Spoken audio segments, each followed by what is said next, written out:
Thank you for the music. Oh, I'm sorry. I'm Jonathan Mosen, and this is Mosen at Large, the show that's got the blind community talking. Today, Amazon removes some email functionality from its voice assistant, iPhone hints and tips, part 2 of our Chromebook review, a radio app for your Apple Watch, and more.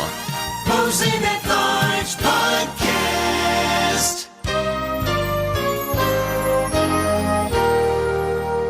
Whether you're a first-time listener or a regular, welcome to you. It is great to have you here. I really appreciate you checking out the podcast, episode 156 this week. Wow. And I love putting this podcast together.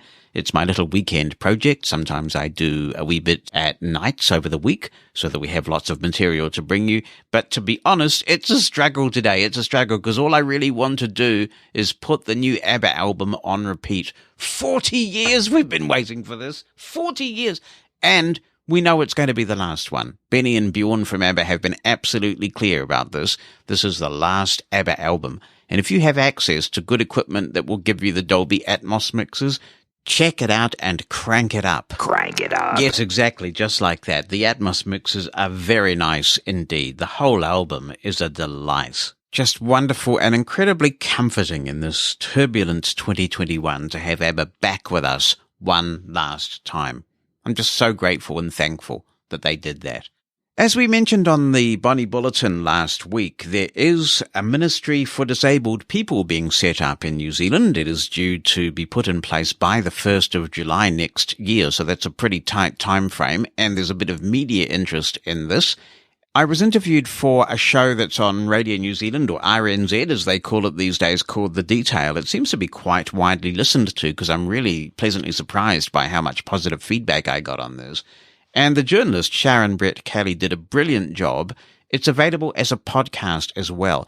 If you're interested in some of the issues that we've been talking about over the months, things like the rampant use of ableist language in the media, the need for disabled people to have greater control over our own destinies, better representation in key institutions of change, it's all covered in this interview on the show called The Detail.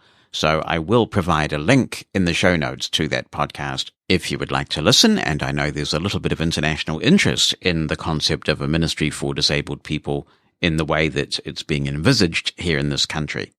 One really cool thing that I appreciated about the interview on The Detail was when I was talking about the rampant ableist language that we see in the media, they actually took a number of media pieces and stitched them together, and just one after the other, you hear examples of ableist language being used by the media all the time. So rather than me just referencing it, you actually get to hear it. And it was quite effective. And it's really positive to hear so many people saying, we really didn't give this enough thought. And hopefully we are starting to see a bit of a sea change in terms of an awakening of the damage that ableist language does. Jonathan Mosen. Mosen at Large Podcast. Hey, Mr. Jonathan. My name is Rickson Smith. Last time I left a message on your thing, I was living in Chicago. Had to move out of there and living with family for temporary sick in a small town called Bedford, Indiana. Bit of history there is where they got all the stone for the Capitol building and all the other buildings in Washington, D.C. So a little bit of history for you there. Anyways, calling to thank you for your in-depth tutorial on the Chromebook. I am really looking forward to the next few tutorials that you do on that. I've been wanting to get away from the Apple ecosystem somewhat because of how controlling it is and things like that, but have been very concerned about how Google is very lax ethically about how they are lax sharing things from accounts and stuff, kind of like what Facebook does. But I'm also concerned about privacy concerned. Hopefully you'll touch on those in your later tutorials. Thanks again for all your hard work, and looking forward to such work like this last podcast you did. Thanks again. Well, thanks for calling in again, Rickson, and I hope everything's going well with all of your bold ambitions. Now you've made the big move, and I know you had big plans, and I'm keen to hear how all that works out for you. Mike Duke is writing in. So that's fantastic because Mike and I go back with Jay Doudna to the ACB radio days, the early days, and we would sit there. Jay and Mike were a dynamic duo long before I came along, and they did the sound for the ACB conventions, and they welcomed me into the fold when we started streaming them through ACB radio, and we had a lot of fun. Great couple of guys. And Mike Duke is writing in. He says, "Hi, Jonathan. When I saw in today's Top Tech Tidbits email that you had a segment on the Chromebook in your current podcast, I grabbed it immediately. I bought an Acer model about 3 months ago, but haven't done much with it beyond occasionally using it to check my office email remotely. Just on my initial skimming through the segments without the unit in front of me, I learned a lot. Very soon I will go through the tutorial hands-on and put it to real use. In other technology news, I am once again working from home. In early July, there was a roof leak at my office. When maintenance went up to check on it, they happened to notice that a corner of one of the structures that house the air handlers was sinking into the roof.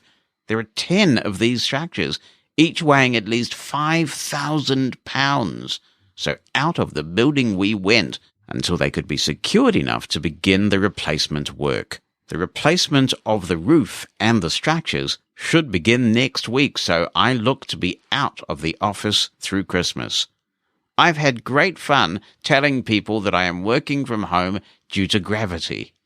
Amazingly, when I explain it, not one person thus far has suggested that I deny science.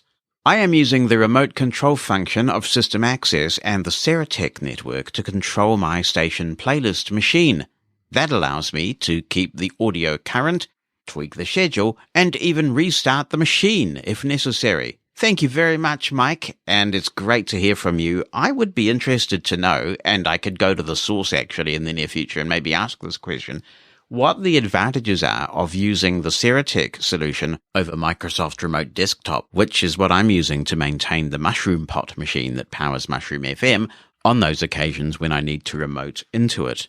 It's built into the operating system, and it also works really well with JAWS. I guess if you're not a JAWS user, I get that because Microsoft Remote Desktop is not available for all screen readers, but that's an interesting thing to explore, and maybe I will ask that question, or maybe somebody out there has some insights into that. Good luck with the office renovations, Mike, and I hope that the Chromebook review is what you need it to be. Lena says, "Thank you so much for the Chromebook review. I am delighted that you are giving us such detail.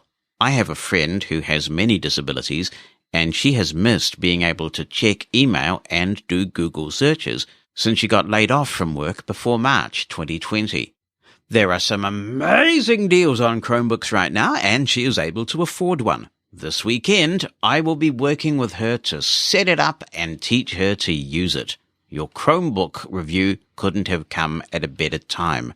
I'm looking forward to part 2, says Lena. Well, stand by, Lena, because it's coming up, as the Americans like to say, momentarily.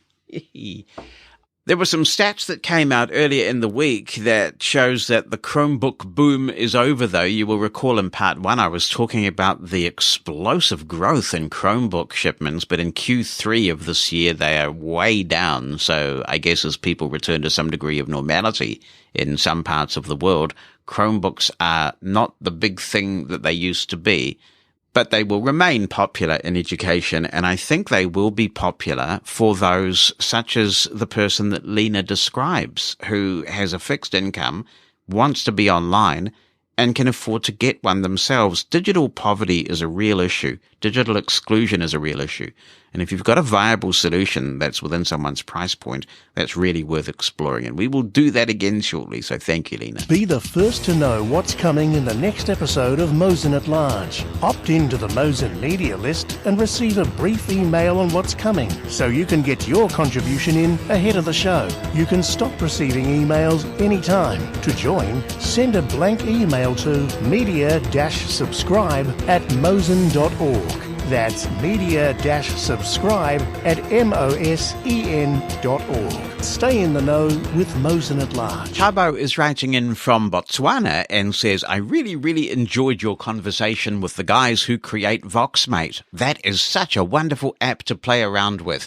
However, poor me, Voxmate is not available in the Botswana Play Store, hopefully with time. Well, I would definitely suggest contacting Voxmate and seeing if they know about that, whether it's some sort of deliberate strategy. It may just be that they need to push a few buttons and submit it there. He continues, now let's talk about what I use my Echo Dot for. And there's a list. Email reading and replying. The Soup Drinker reads and replies to what's in my email address, so I enjoy the benefit of attending to my emails hands-free. We'll come back to this in a minute. 2. Make notices and set reminders. With this virtual world full of meetings and webinars, the Soup Drinker serves me right. 3. At times, I do not need a bit of music different from the one I am subscribed to, and I just ask the Soup Drinker to sing to me. On this point, you can also ask the Soup Drinker to tell you a poem. 4. You can have a somewhat live chat with the Soup Drinker. Of course, it is not a live chat, but you can just tell her the topic you'd like to talk about, such as movies or music. Then she will ask you continuous questions on that. Then you can have an ongoing conversation. To get that, just say to the Soup Drinker, let's chat. She will then open one of the social bot skills. Well, of course, it's interesting that people assign genders to these virtual assistants, because mine now has the wonderful male voice, which I far prefer on my Soup Drinker. 5. Games. There are several games, such as the Beach Tycoon, that Mr. Hamilton can play. Mr. Hamilton. He's referring to Dean Charlton from Hamilton. I was wondering who Mr. Hamilton was. Dean lives in Hamilton in New Zealand, but his name is Mr. Charlton. Anyway, can play with the Soup Drinker. 6. Sounds. He may ask the Soup Drinker to play rain sounds. And why stop there? Because you can play cat sounds, car sounds, animal sounds, sleep sounds, etc. 7. I'm thankful my religion, Jehovah's Witnesses, has a Soup Drinker-enabled skill for our material, such as the Watchtower, monthly broadcasting, the Bible, our music, and all that. So I do use my Echo Dot for that as well in any language that the skill has. 8. Talking of language, one thing I usually do with my Soup Drinker is to ask her phrases in various languages. 9. Whisper mode. Ooh, that's creepy, isn't it? At times, I just decide to whisper with the Soup Drinker just for the fun of it. 10. Last but not least, cooking recipes. I just ask the Soup Drinker what's for dinner, then she will give me a huge list of recipes for me to make my pick. So really, Mr. Mosen, he says, there's really much that Mr. Hamilton, this is Mr. Charlton, can do with his found friend, the Soup Drinker, through the Echo Dot. Before I close, I wish to inform you, Jonathan, that I am working on a big project with a certain company called Rams Recreational. It deals with robotic inventions, and they are now working on something big for the blind community. Perhaps it'd be nice if you talk to them one day. Yes, by all means, have them contact me when ready. We'll take a look at it. Thank you, Jonathan, and thank you so much, valuable audience, for the comments you always make. I learn a lot from you. Well, thank you for writing in from Botswana. It's wonderful to hear from you. And let's just circle back to one of those items on the list about what people do with their Soup Drinker-enabled device, such as the Echo Dot or any Echo, and there is the Soup Drinker built into many devices these days, including Sonos products, optionally, and Bose products, and a lot of other things. There was an announcement that came through earlier in the week that caught people by surprise, in which Amazon has said that they are going to be discontinuing email support for the Soup Drinker. Now, I got this email, and Brian Gaff has also written into me about this. The email says that from the 8th of November, so very, very shortly, they were really quick about this, you will not be able to link your Google or Microsoft account for email. The email stresses that if you use your calendar functionality from your Google or Microsoft account with the Soup Drinker, that is still going to continue. I have from time to time used this with my Microsoft account, but not with any other of my accounts which use IMAP.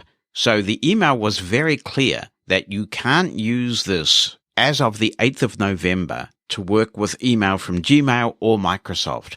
but I don't know whether it's continuing for general IMAP accounts or whether it ever did support those.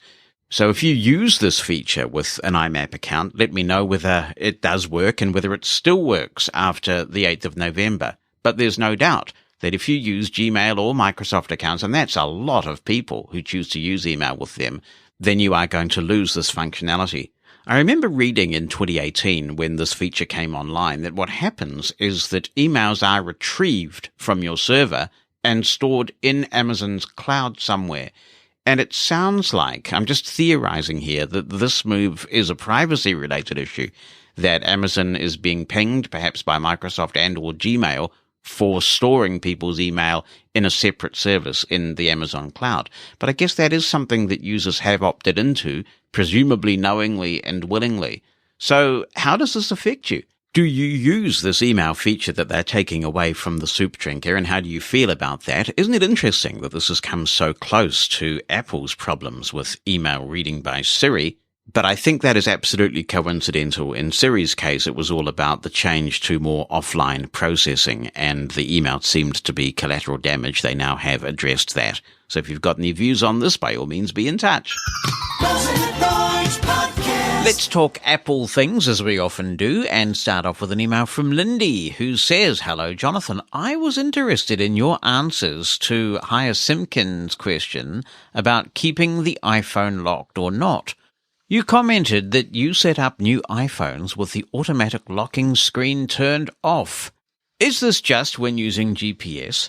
I'm wondering, firstly, how you manually lock the screen, and realize that this is probably a very basic skill, but I don't really know how to do it. Secondly, if the screen is unlocked at other times, VoiceOver tends to be constantly chattering, i.e. if the phone is up against other surfaces. So, is turning the locking off when using GPS or at all times? Otherwise, there is constant audible feedback, and if not, what am I missing?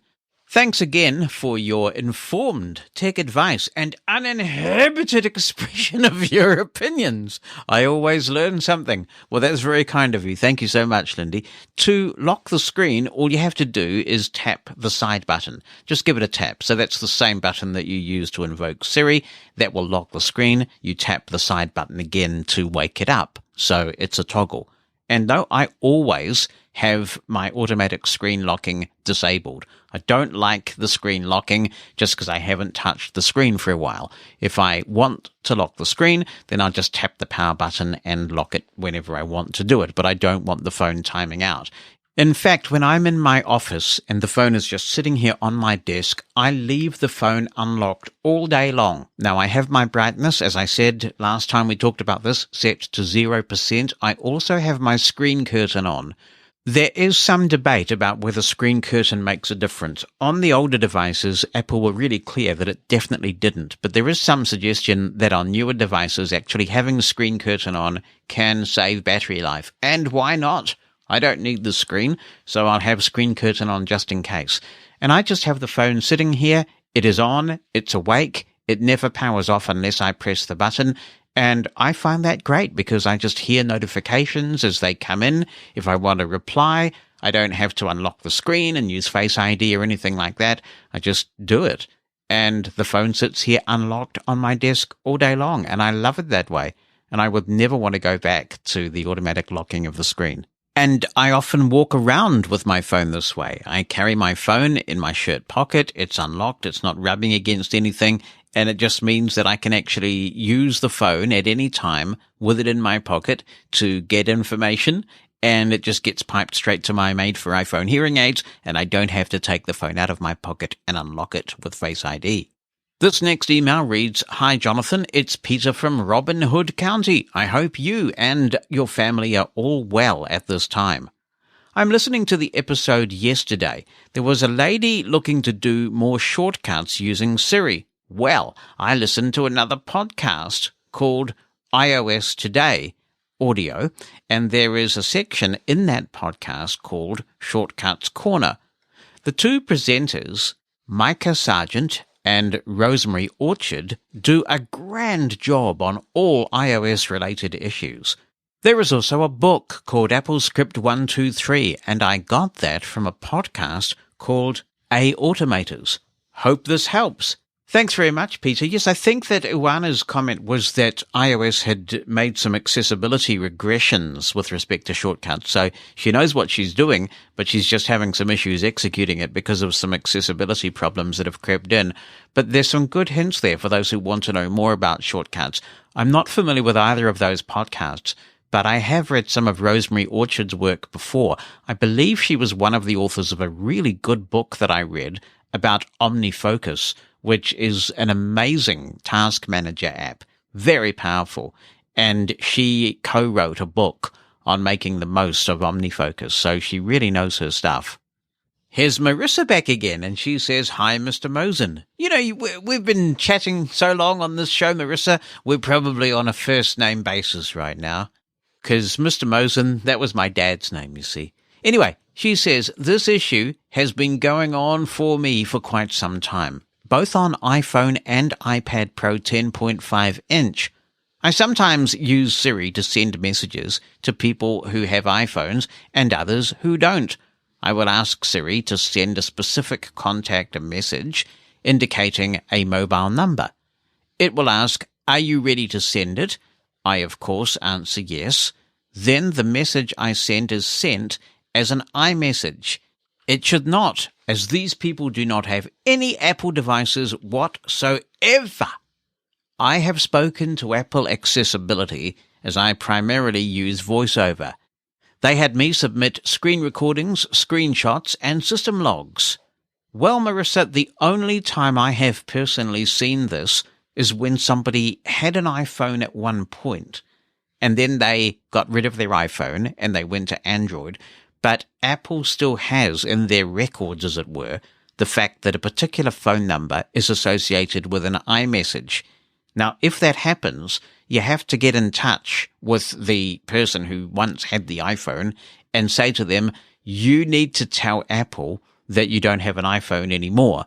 And there's a process that you can go through which deregisters your number or disassociates your number from iMessage. The other thing it is worth checking is that you have SMS enabled. So if you go into settings on your iPhone and then you scroll all the way down past the squillions of options until you get to messages, do make sure that the send as SMS option is on. If it's off, then this will be a cause of the problem, and turning it on should fix it. But if that option is on, and if the person that you are texting has never had an Apple device, then I do not know. It is not something that I have personally seen, but has anybody else? Let's see if anyone can come through and tell us what's going on there. Hi, Jonathan and friends across the world. This is Ross Winetsky calling from New Mexico in the United States. I have a problem with my iPhone that's kind of spooky, just a little after Halloween here. I had an iPhone 11. It was given to me by a federal program called I Can Connect. It was given to people that are blind and also have hearing loss. And on this 11, whenever I would make a call, it would, at the beginning of the call, if actually I made it out or if somebody called me, there would be this kind of rhythmic dropout, like boop, boop, boop, and it would be like, hi, are you go, where are, and I would actually, believe it or not, with a digital phone, shake it, and eventually, maybe 30 seconds to a minute, I would get a good connection if the person hadn't hung up. So this went on and on and on. We kept writing to I Can Connect, and they went, well, we haven't heard of this. Finally, they were convinced because some of the people who administer the program actually heard it happening. And so they did send me an iPhone 12. And I downloaded everything from the cloud. And guess what? It's now doing it on my iPhone 12. What? There are only two reasons that I can think of it happening, and after talking also to Apple Accessibility. One is that somewhere in my software there was a glitch that got transferred from the cloud. The other possibility, and maybe even more likely, is that I use Comcast for my provider, and in this location, maybe it's just that their towers are doing this. But I was wondering if you knew anything or had any guesses what might be causing this, or if any of your listeners might, because it's a real pain in the soup. Oh, what language? So thank you so much, and look forward to talking to y'all again. Bye-bye. Thanks very much. That does sound frustrating, but there is one way that you can rule out the first possibility, which is that some sort of glitch has been inherited by your iPhone 12, and that is just reset the thing and run it from scratch. Just make the most basic of settings, set VoiceOver up so that the speech is at the rate that you like, and then make a couple of calls. If you find that the glitch is no longer present, then that validates option 1, doesn't it? And you can then go ahead and just take some time to set everything up from scratch again, but at least it will have gotten rid of the glitch. If you happen to know somebody who has an iPhone as well, maybe get them over and see if they experience the same thing at your location, because if they do, then we get on to option 2, and it could be a coverage issue. When you check the status bar at the top of your screen, how many bars of signal are you getting from your cell service? If you've got 1 bar, or even 2 bars possibly, then that would validate that option to some degree as well, potentially. If that is a problem, then obviously talk to the carrier about coverage, but you may be able to invoke Wi-Fi calling. Enable that, and you'll use your Wi-Fi even for cellular calls, and that could clear the issue up. So happy troubleshooting. Hate those sorts of issues. For all things Mosen at Large, check out the website, where you can listen to episodes online, subscribe using your favourite podcast app, and contact the show. Just point your browser to podcast.mosen.org. That's podcast.mosen.org. Let's talk games. Is there any more fun a subject than that? And this email says, "Hi, my name is Grace. First, I love the show you produce." Thank you, Grace. "I was wanting to write in on Bop It. I'm a blind teenager and love the game. To some people, this might seem weird, but I have almost every version of it ever released. Well, I am still looking for the original from 1996 and the Bop It download." Oh, well, I should send you our Bop It download, Grace. No, I'd miss it too much, even though it's got some accessibility issues. Grace continues, "Yes, I am blind, but I have light perception, and I really am into coding and tech, and think I could do it. I know you need Windows XP to get the software to work, so 3 cheers for VMware Player. A quick note, the Bop It download is not sold here in the USA, but I found some on eBay." Well, I didn't know that it's not sold in the USA. We're very lucky. We just walked down the street and picked it up when it came out. "All the modern Bop Its," says Grace, "are accessible, but try to avoid the Bop It Smash from 2012 and the Bop It Tetris from 2013. They both use LED lights only. I do not know why. Anyway, I have a question for you, Jonathan. In the original Bop It and the Bop It Extreme, if the batteries go low, sometimes when you turn it on, you get a weird noise, which is just a sign of a small malfunction. Have you ever heard it? It sure scared me the first time. I will attach a small clip of that. It is so rare that it has only happened to me twice. I actually got permission to access someone else's clip because it's so hard to get working, or not working. It's also only on the Bop It Original and Extreme. Also, the last thing I want to say about Bop It is that it is very popular for anyone who has blindness. I play with them a lot, and would almost want to say, I am the Bop It champion.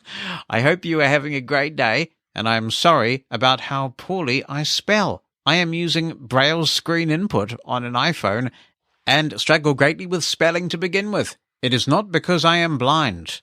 My motto is blind can do anything. I hope you remember that. Well, I certainly agree with you, Grace. Thank you for writing all of that out using Braille screen input. And a little hint, in case you're not aware of it, what you can do when you've finished composing your Braille screen input magnum opuses. What's the plural of magnum opus? Maybe it's magnum opie. Anyway, what you can do, Grace, is you can rotor out of the Braille screen input and find the misspelled words option on your rotor and flick up and down. And when you find a misspelling, you can flick right to scroll through the corrections and double tap the correction that you want. But thank you for your very interesting email. I am not aware of a Bop It that you can play with someone online, but maybe there is by now. It's been some years since we bought any Bop It games, so we'll have to leave you unchallenged as the World Blind Bop It champion. And here, an exclusive on Mosen at Large, is that sound that Grace referred to. Oh my word. Oh, that is horrible. Ah. Don't let the battery run down. Now, this email comes from Petra, who I'm sure she won't mind me saying is not a blind teenager. I'm sure that won't cause any offence. Petra says, "Hi, Jonathan and Bonnie. There is a game called Connect 4, which is totally accessible. I don't remember which of the stores I got it from because I've had it for years." That does bring back great memories, Petra. I used to play Connect 4 with the kids, and actually one memory I do have that's really nice is that when we were living in Wanganui, running the ACB radio, I got visited by this school child who was working on a project. What kind of project would it have been? Some sort of design project at high school, and he had decided, what about making a game of Connect 4 for blind people? And I think the accessible Connect 4 that we had came from the RNIB in the UK. But I said to him, sure, I'll be your guinea pig, I'll be your prototype, because he had thought this up himself. He had a regular game of Connect 4, and he suddenly thought, how could blind people play this? And so he decided to design it himself. And he came up with this really good version of Connect 4, where the pieces were tactually distinctive. And it was just a really nice thing to be involved in, and he was a really great kid, actually, who made that. And Petra also says, another game I have, I think, is called Othello, which is played with black and white checker-like discs, which are textured differently to differentiate. There are also devices which allow you to play a game with the soup drinker. Yeah, I think they're just called buttons, aren't they? We got some of these, but we don't use them much, actually. And we couldn't find that many games that were that exciting. I think we found one trivia game, and we played that. Petra continues, I have 4 of these. Yeah, we do too. But you can get as few as 2 if that's the number of people you think you will play against. The soup drinker asks questions, and the first person who taps their button scores the point. Well, assuming they get the answer right, of course. Yeah, the game I play the most with family and friends, says Petra, is called Packady. It doesn't seem to be manufactured anymore, but it can be found online. You need to braille with an uppercase B the cards yourself and either use braille dice, trust your playmates, or you can have the soup drinker roll the dice for you. The game has a deck of cards with numbers from 2 to 12, but there is no 7. All cards are dealt out evenly until you can't give everyone another card. I mean that you might have a few cards left that are not dealt. A player rolls the dice, and if they roll the number 4 and have a number 4 card, they can play it and roll again. If they do not, everyone else who has the 4 can play theirs, and the dice go to the next player. The object is to run out of cards first. If the number 7 is rolled, of course, no one has it, so everyone has to put a penny in the pot, and the turn moves on. There are Packady cards in the deck. If you have a Packady card, you can play it instead of the penny. Every time 7 is rolled, the price goes up until it reaches 7 cents. It never goes higher than that. Everyone starts out with 2 quarters, 4 dimes, 5 nickels, and 10 pennies. You lose if you run out of money, even if you still have cards in your hand. It sounds more complicated than it is, says Petra, but once we played it, it became the most popular game we play. It's fun because it doesn't matter if the other players know what cards you are holding, because it depends on the roll of the dice. That means children can play also with someone to help them. The player who runs out of cards first wins the pot. Oh, very nice. Can you play with real money? I have an accessible chess, backgammon, and cribbage board too, says Petra. I don't know how to play cribbage, though. I love games. Well, me too, Petra. That sounds like a lot of fun. By the way, she says, I can't get the Soup Drinker to play your podcast, but it plays very well on Apple Podcasts. I enjoyed episode 155, especially the share play. Chromebooks sound interesting also. Thank you. Well, thank you, Petra. There is a knack, there is a syntax to making the Soup Drinker play Mosen at Large, and it is simply to say, play the podcast Mosen at Large with Jonathan Mosen, and you can add a service if you want, like on Apple Music, and it will work. Play the podcast Mosen at Large with Jonathan Mosen. Works every time. Mosen at Large Podcast. As we continue our tutorial and review of a Google Chromebook, we're going to take a look at a few more accessibility settings first. But to get there, I need to introduce how you launch apps, how you navigate the Chromebook beyond the Chrome browser that pops up when you first run the device.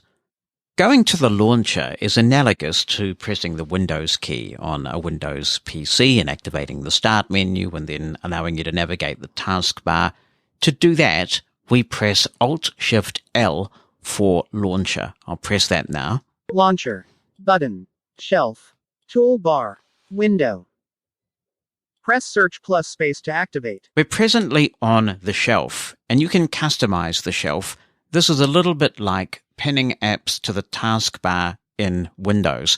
Many of us pin applications that we use regularly to the taskbar in Windows because they're easy to get to that way. There are shortcut keys that you can use to launch them. You can do similar things in Chrome OS, and a little bit later we'll go through customizing the shelf so that your Chromebook can look and feel the way that you want. But if I navigate the shelf at the moment to see what Chrome OS has put here, Google Chrome. Button. YouTube. Button. Duo. Button. Google Duo, for those not familiar with it, is a VoIP application for audio and video, and you can also make group calls. There is a webcam on this Chromebook, so it's a really good way to communicate with people, and Google Duo is available on a range of devices, including iOS. Play Store. Button. Web Store. Button. That's what's on the shelf. Next, if I go right, we'll get to the status tray. Status tray. Time 23:59. Battery at 89%. Connected to Manandwifi 5G. Strong signal. Comma. Comma. Comma. Using English US. Button. Window. Press Search plus space to activate. This is a little bit like the system tray in Windows. We can see a bunch of information here. Status tray. Time 0:100. And it's just ticked over. Oh, it's a brand new day. Look at that. So that's the status tray. I'll go back right. Launcher. Button. And we're back on the launcher. I'm going to press the search key with the space bar to activate the launcher. Sticky mode disabled. Search your device. Apps. Settings and web. Use the arrow keys to navigate your apps. Edit text. Launcher. Partial view. Window. This is very similar to the Start menu key in Windows now that we're in the launcher, and you can type what you are looking for. It could be a particular setting, it could be the name of an app, and the search will narrow down to help you find it. Because this is a Google product, you can actually also perform a Google search from here. I'm going to navigate right. Settings.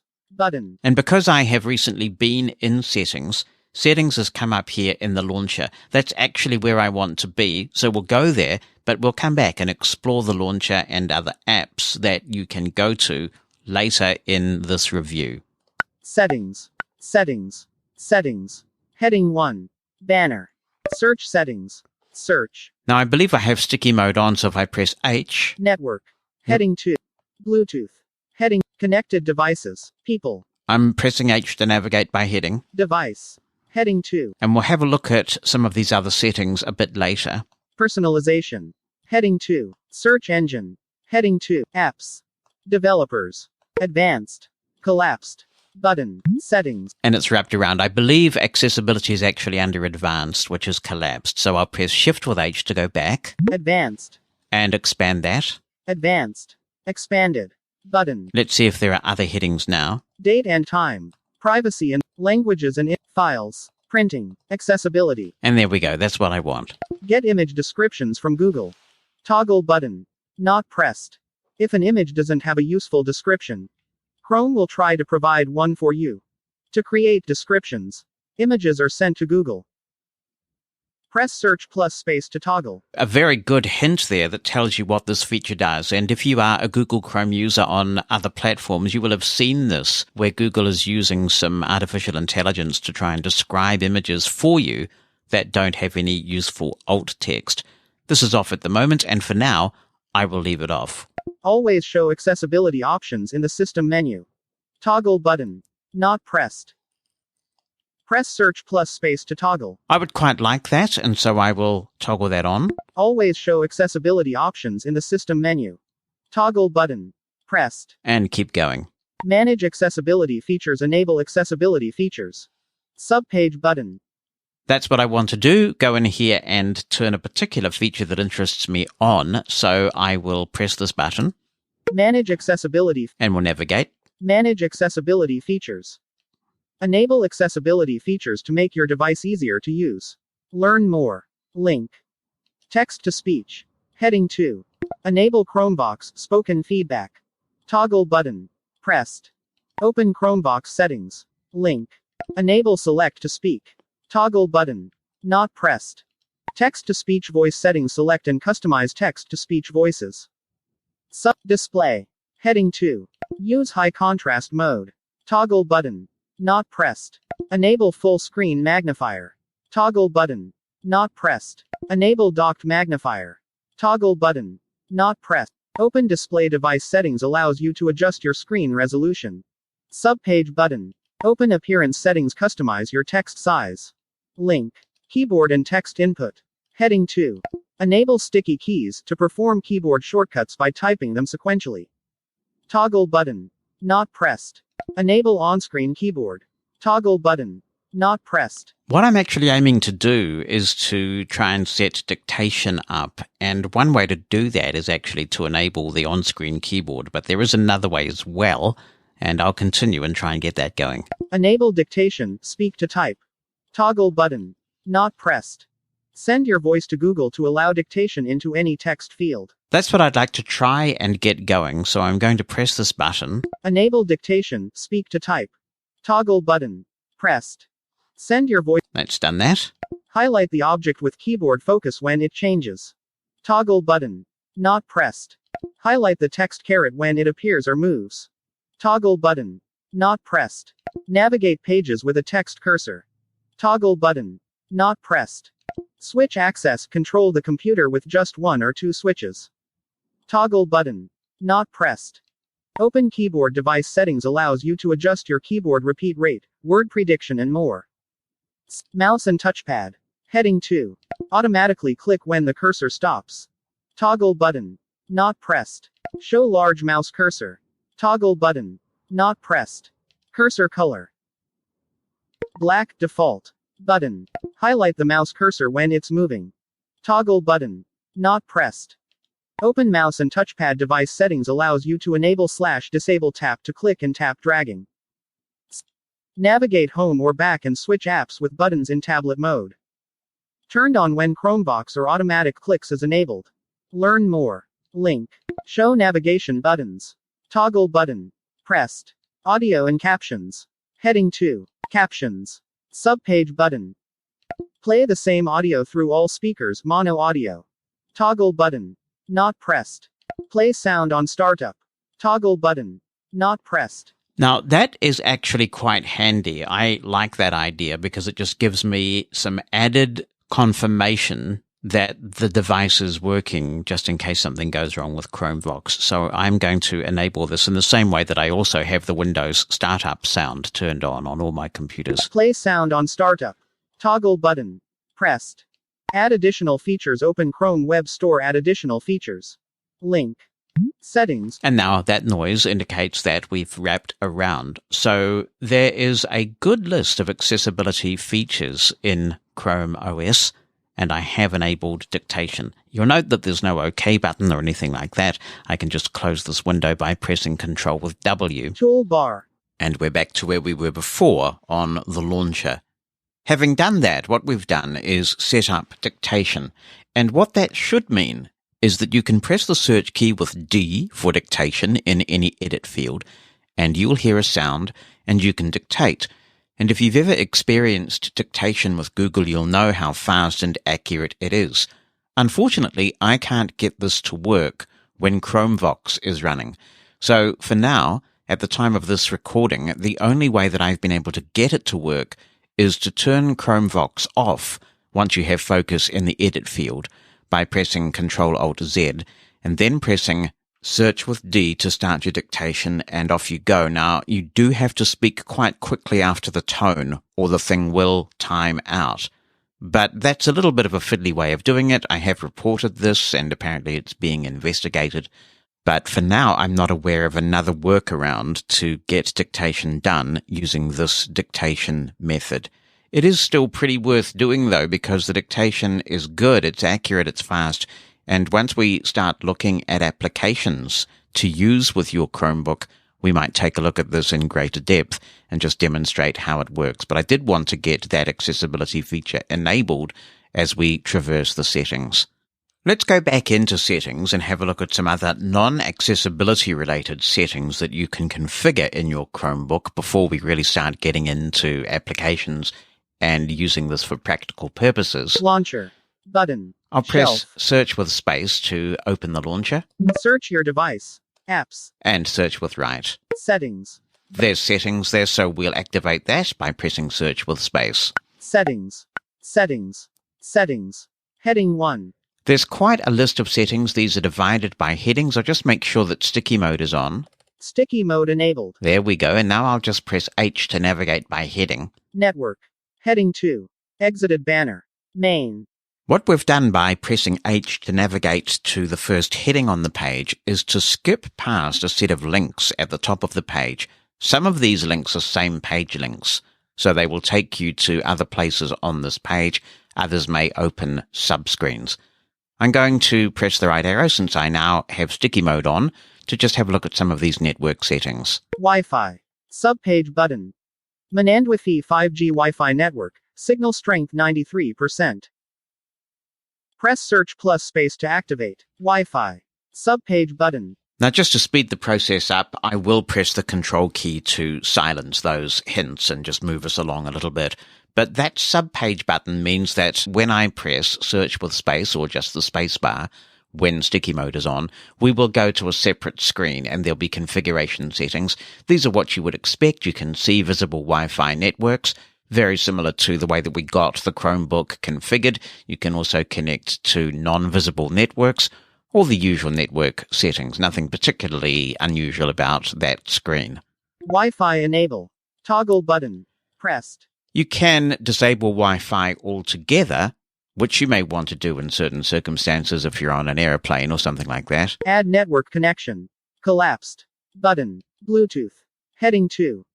The devices are Bluetooth capable, and now we're into the Bluetooth section, which, as you can hear, you can also navigate to by heading. Bluetooth. Subpage button. On. Since we haven't investigated Bluetooth yet, let's go into the subpage. Bluetooth subpage back button. Click to navigate away from Bluetooth subpage. Main. Let's navigate to the right. Bluetooth. Heading 1. Bluetooth enable. Toggle button. Pressed. Paired devices. Heading 2. No paired devices.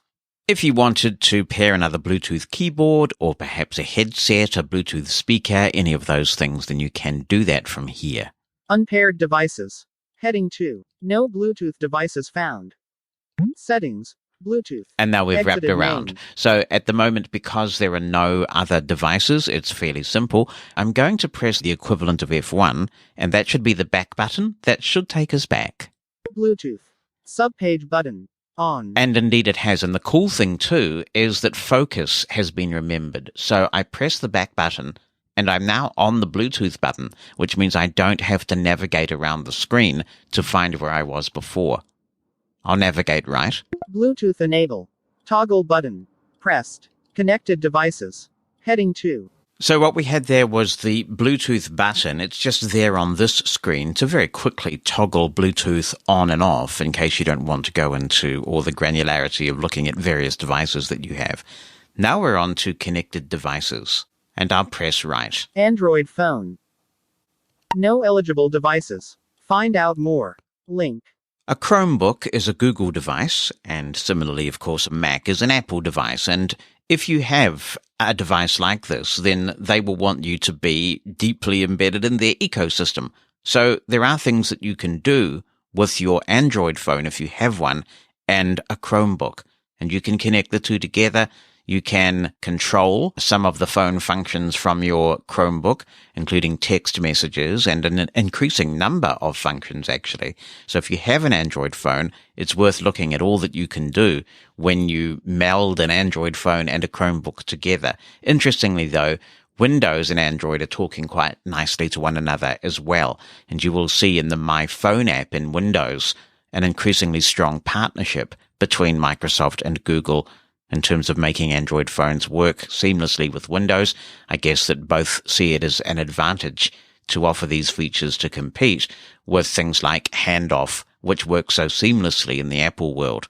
We'll go right. People. Heading 2. Now we're in the People section. Google Accounts. Subpage button. Jonathan Mosen. And there's my Google account. You can set up multiple Google accounts on this device, and that means that multiple people can use it. So I, for example, could set up Bonnie's Google account on the Chromebook and I could sign out. She could log in as her and all of her settings would be preserved, all the way down to her speech preferences in Chromevox and email accounts, documents, the whole caboodle. So it really does feel like when you log in with another user that it's somebody else's Chromebook. It's a really easy thing to set up. And it's very easy to sign out of your Google account. Probably the easiest way is to just tap the power button. And in the same way that a lot of computers have a system where you tap the power button and you get a little menu that pops up with shut down and restart, the Chromebook works the same way. And one of the options is to sign out from your Google account. When you do that, the computer doesn't power down because you're given the opportunity to sign in as someone else. Now, while I remember to mention this, when you sign out of a Google account, you can also perform a function known as power washing your Chromebook. And what you do is when you're signed out, you can press from that screen Control, Alt, Shift, and R. And when you do that, you're taken through a process where you can erase your Chromebook completely and set it up as if it were a brand new device. And it was that power wash feature that allowed me to start off as if this Chromebook were new for this review, even though I've been using it for a few weeks to come up to speed before recording these segments. So let's go into the screen and take a look at what's here. Sign in has changed. Sign in has changed. Heading 1. View accounts. Button. Sign in has changed. Sign in has changed. You can now manage all of your Google accounts in one place. Access and permissions that you've granted to apps. Websites and extensions in Chrome and Google Play may now apply to all of your signed-in accounts. Learn more. Link. View accounts. Button. So you can investigate this if you want to. I'm going to press the back button. And in this case, the back button is not doing anything. So I'll press escape. My accounts subpage back button. And that did work. My accounts. Manage your signed-in accounts. Websites. Apps and extensions in Chrome and Google Play may use these accounts. Accounts. Heading 2. Add account. Button. Primary account. Jonathan Mosen. There we go. That's the primary account, but we can add a second one. Settings. And that's what there is here. So now I should be able to press the back button. Google accounts. Subpage button. We're back exactly where we need to be with focus on the last thing that we were focused on when we were on this screen. So I'll navigate right. Sync and Google services. Subpage button. Let's open the screen to take a look at what our options are. Sync and Google services subpage back button. Sync and Google services. Heading 1. Learn more. Link. Sync. Heading 2. Manage what you sync. Subpage button. Control how your browsing history is used to personalize search, ads and more. Link. Review your synced data. Link. Encryption options for added security. Google Chrome will encrypt your data. Collapsed. Button. Other Google services. Heading 2. Autocomplete searches and URLs. Toggle button. Pressed. Help improve Chrome's features and performance. Toggle button. Pressed. Make searches and browsing better. Toggle button. Pressed. Enhanced spell check. Toggle button. Not pressed. To fix spelling errors, Chrome sends the text that you type in the browser to Google. Google Drive search suggestions. Toggle button. Pressed. Settings. And then it's wrapped around. So I'm going to just take a look at the Manage What You Sync feature and see what we have control over there. So we've got the defaults set here at the moment, and they are quite data centric. I think that we are sending quite a lot of data to Google at the moment. People will have varying levels of comfort with that, and you should go in here and set these in a manner that you are comfortable with. Settings. Search settings. Search. If I just navigate away from this edit field, Network. now I should, because I'm in sticky mode, be able to press the letter B to find the button I'm looking for. Advanced. Sync and Google Services subpage back button. And Click to again, navigate. Encryption options. Autocomplete searches. Help improve. Make searches and enhanced spell check. Google Drive and autocompletes. Encryption option. Sync and Google Services subpage back button. that's interesting. It's skipping over the Manage What You Sync option, even though the Chromebook says it's a button. So I'm not sure what's up with that, but I will find Learn it more. Sync. Manage what you sync. by navigating the ordinary way, and we'll press space on this Manage what you sync subpage back button. and go right. Click Manage what you sync. Heading 1. Learn more. Link. Radio button selected. 1 of 2. Sync everything. Radio button group. That's the default, and it is selected for now. But if you want to get more granular, let's go right. Sync everything. Radio button unselected. 2 of 2. Customize sync. We need to check this radio button before we can see what we can customize. Radio button selected. 2 of 2. And now we can right arrow. Customize sync. Sync data. Heading 2. Exited radio button group. Apps. Apps. Toggle button. Pressed. Bookmarks. Bookmarks. Toggle. Extensions. Extend. History. History. Settings. Setting. Theme and wallpaper. Theme and open tabs. Passwords. Passwords. Addresses. Addresses. Phone numbers and more. Toggle button. Press. You'll notice that this voice is breathing in a similar way to the way that Apple's Alex breathes. Payment methods and addresses using Google Pay. Payment methods and addresses using Google Pay. Toggle but Wi-Fi networks. Wi-Fi networks. No search results found. Settings. So that's all the different things that you can sync.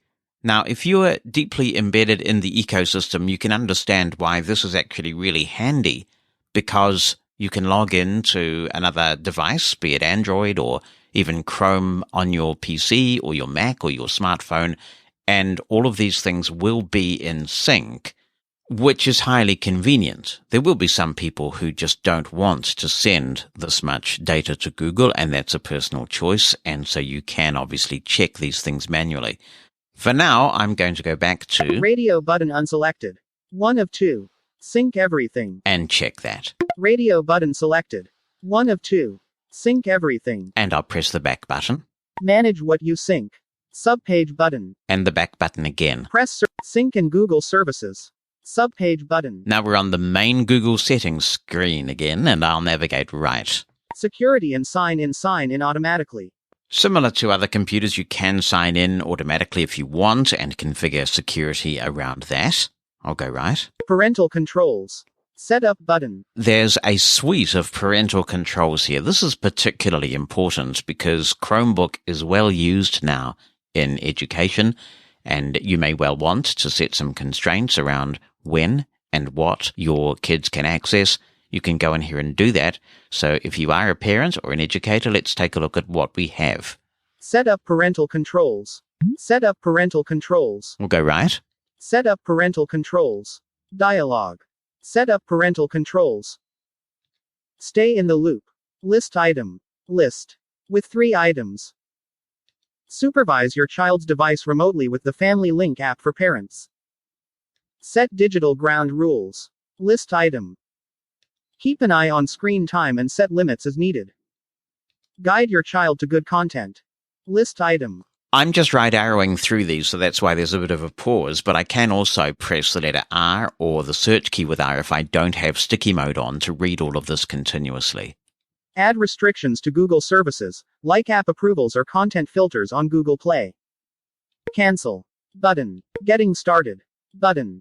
We'll go one level deeper and have a look at the Getting Started button. Getting started. Button. Press search plus space to activate. How to set up parental controls. Heading 1. Link your child's Google account with your own in a Google Family group. I'll go right. Review the apps on this device and set filters. List from your own device. Remotely supervise your child and set more controls. Back. Button. Next. Button. And for now, I'll go back. Press search plus. So I'll press the back key. That doesn't work on the screen. Can we press escape? Parental controls. We can. Set up button. I'll navigate right. Manage other people. Subpage button. This sounds pretty Orwellian. Let's go in and have a look at what it lets you do. No search results found. Manage other people subpage back button. And go right. Click to navigate. Manage other people. Heading 1. Enable guest browsing. Toggle button. Pressed. Even if you think you have no intention of getting a Chromebook, listening to this tutorial may help you out if you ever get into a situation where maybe you're away from home, you have a desperate need to get on the internet, and somebody has a Chromebook. Now, guest mode is a brilliant idea because it allows a Chromebook user to lend you their computer, and you can log in as a guest. You won't have any access to any of the Chromebook owner's personal information.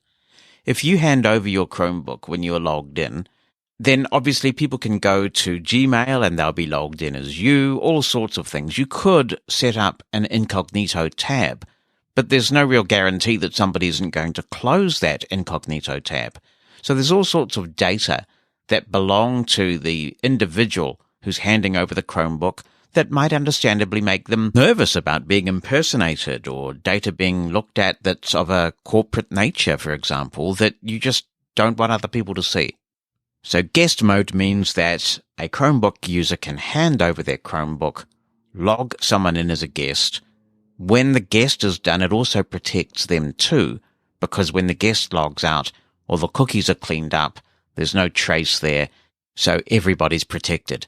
Let's take a break from our look at the settings and show you how this works since we have encountered it in the settings. I'm going to hold down the power button. Feedback. Power off. Menu item. 1 of 4. And it's made that sound to indicate that it is shutting down. So the Chromebook has shut down now, and I'm going to tap the power button again. And the Chromebook is now booting up. So we'll let you hear how quickly this device does boot up. It's all solid state. There we go.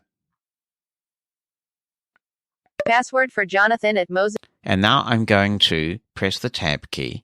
Open info dialog for Jonathan at shutdown button. Browse as guest button. And that's what we want. Browse as guest. So I'm going to press enter to do that.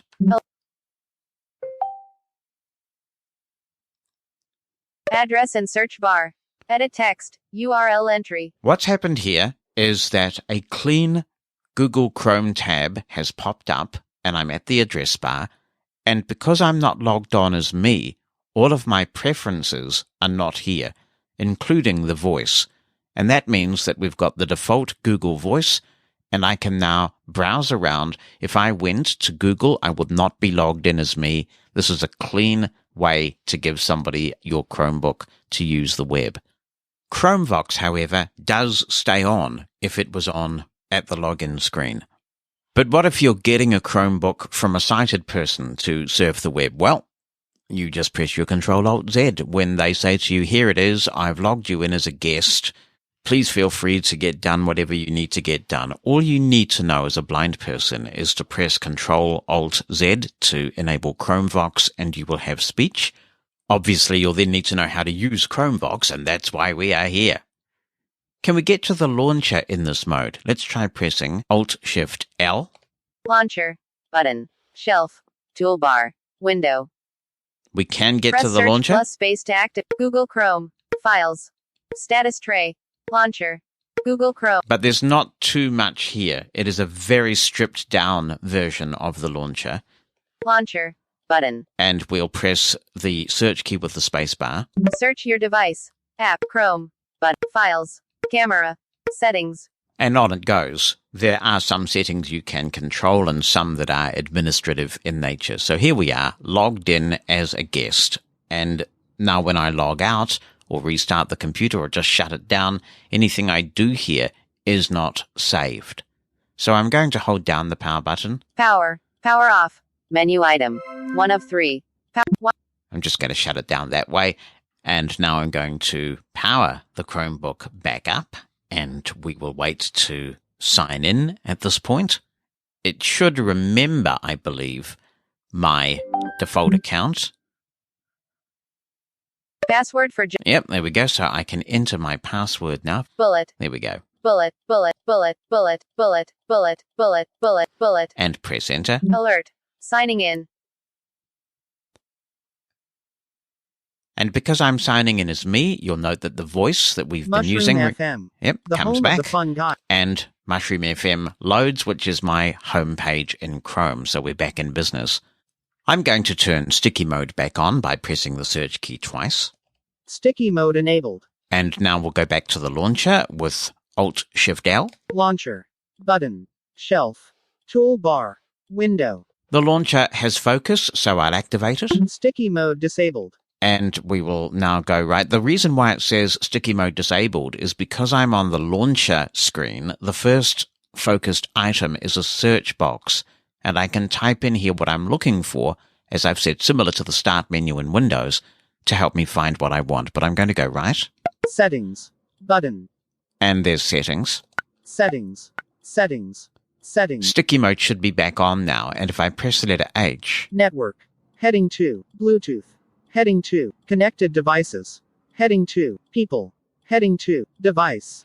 Heading 2. now I happen to know, because I've spent lots of happy hours in this settings screen, that the Manage People option is the last item in the People screen. So if I go left, Manage other people.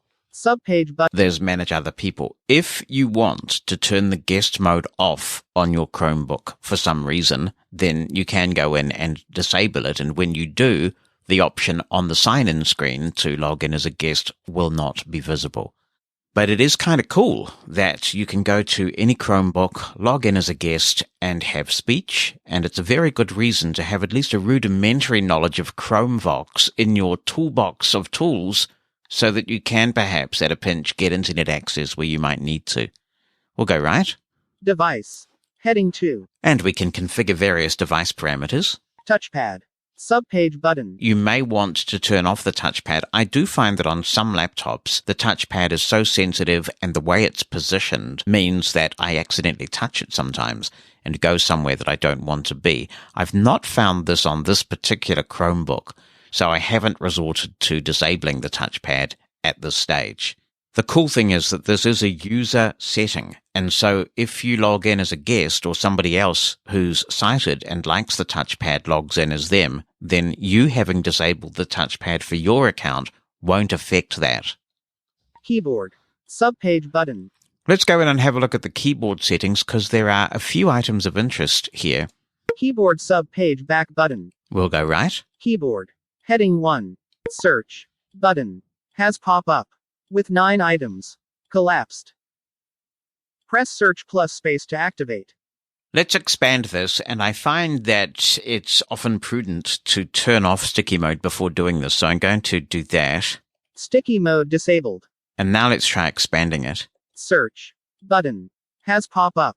With 9 items. Expanded. Now I should be able to down arrow. Press search. List box. With 8 items. Control.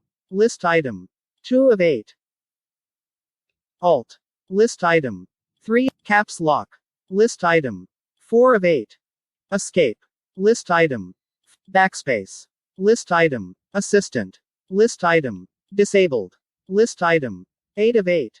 Now, as far as I can tell, this determines what the search key does. So you want to be really careful with this. I'm too nervous to change it to find out whether there's some sort of protection on this when Chromevox is running, because in theory you might lock yourself out. So I'm not going to change this, but this seems to govern what the search key does. Some people might like the search key as a caps lock key, for instance. A sighted person might appreciate that because that's the traditional function of where the search key is positioned. I'm going to escape out of this. Search. Button. And we'll go right. Control. Button. Has pop-up. Similarly, you can remap the control key. Alt. Button. Escape. Button. Has pop-up. With 9 items. Collapsed.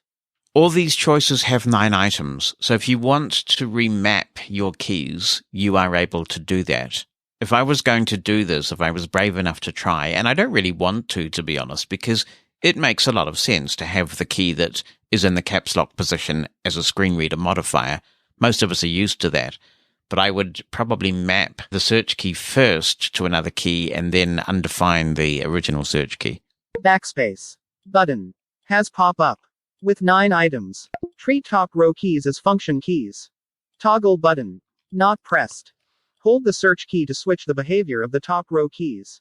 If you want to, you can hold down the search key and press the function keys to get traditional function keys functions.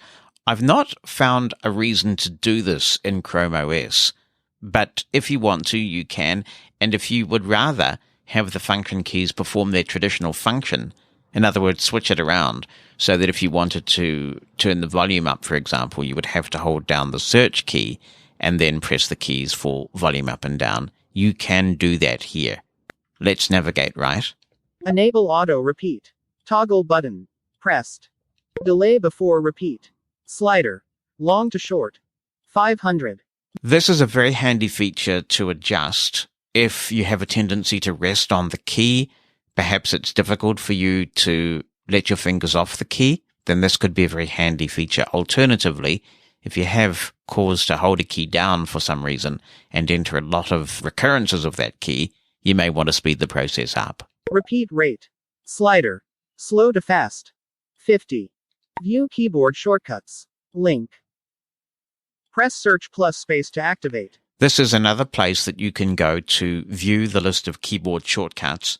If you would rather, you could use another device to search for keyboard shortcuts for Chrome OS and they will come right up in a nice table. And you can use the screen reader that you may be more familiar with as you start to learn Chromevox to traverse those keys and understand what they are. And it sometimes can be more handy to have a separate device to review these shortcut keys on while you're learning another one. Change input settings.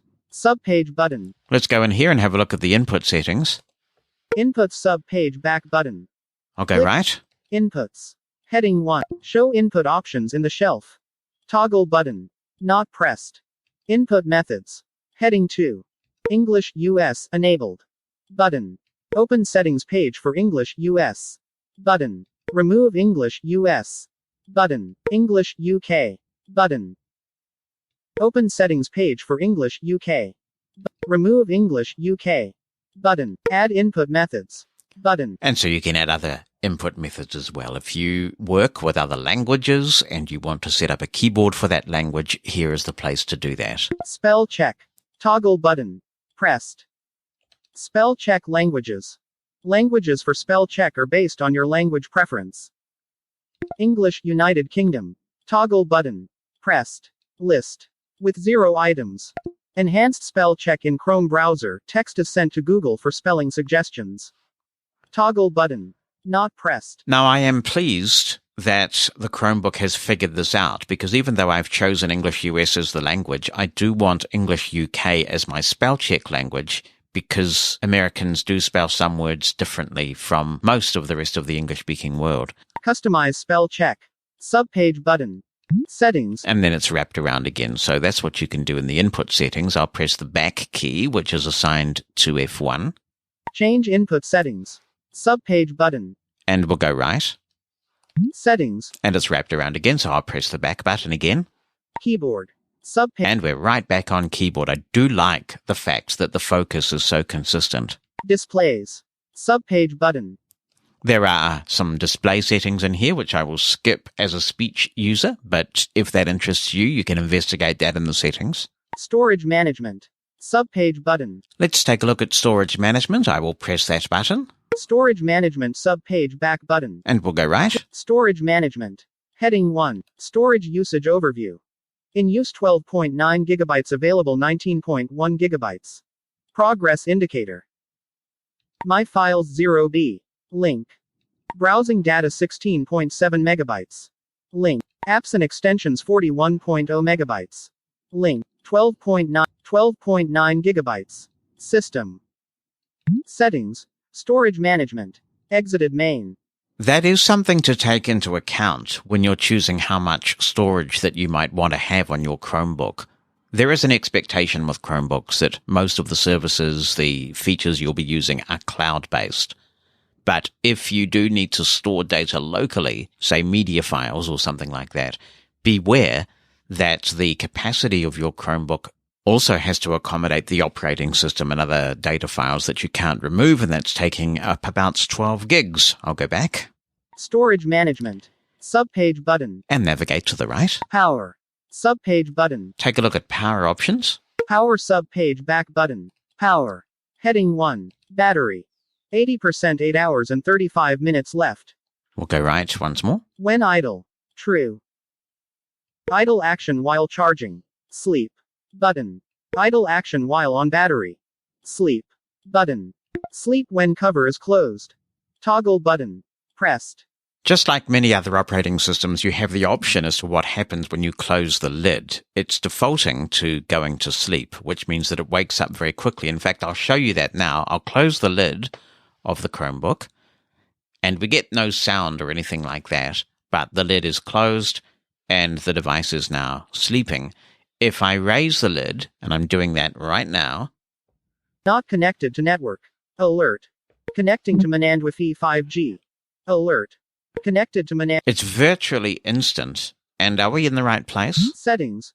Sleep when cover is closed. Yes, we are. So, I mean, that is amazing. It resumes from startup almost instantly. It takes me back exactly to where I were before. The screen reader, Chromevox, is behaving well. That is a very slick resumption from sleep. I wish I could resume from sleep that way. I'll press the back button Power. Subpage button. and continue to navigate. Personalization. Heading 2. Change device account image. Subpage button. Wallpaper. Open the wallpaper app. Link. Search engine. Heading 2. Preferred search engine. Button. Google. This is a Google product, so understandably Google is the default search engine, but let's see how configurable it is. Settings. Dialog. Preferred search engine. Set your default search engine for Chrome browser and Chromebook launcher. Preferred search engine. Google. Button. Has pop-up. With 3 items. Collapsed. There aren't that many search engines built in. I'll just turn sticky mode off, Sticky mode disabled. and we'll go into this list. Preferred search engine. Button. Has pop-up. With 3 items. Expanded. We should be able to down arrow now. List box. With 3 items. Bing. List item.